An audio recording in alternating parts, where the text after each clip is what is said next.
அவன் போயிட்டானேன்னு கவலைப்படக்கூடாது. உங்களுக்கு அதுக்கு பிறகுதான் ஆட்டமே நல்லா இருக்கும். இப்படி தான் ரிஷபராசிக்கு இந்த காலகட்டம் ஆரம்பமாகுது.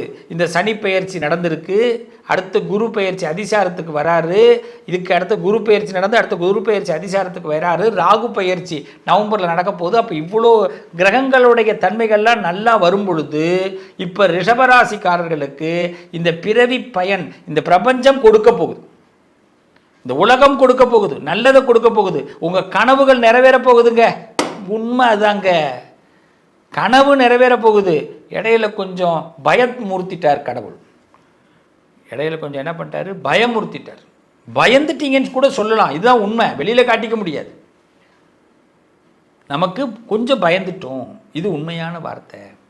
அப்படி இந்த ரிஷபராசி இந்த காலகட்டத்தில் யார் மீதாவது ஒரு அன்பு வைக்கிறீங்க அப்படின்னா நல்லா தெரிஞ்சுங்க, ஒவ்வொருவருக்கும் யார் மீது அன்பு இருக்குன்னு கேட்டால், நீங்கள் யார் மீது அன்பு வைக்கிறீங்களோ அவங்களுக்கு யார் மீது அன்பு இருக்குன்னு தெரிஞ்சுக்கிங்க.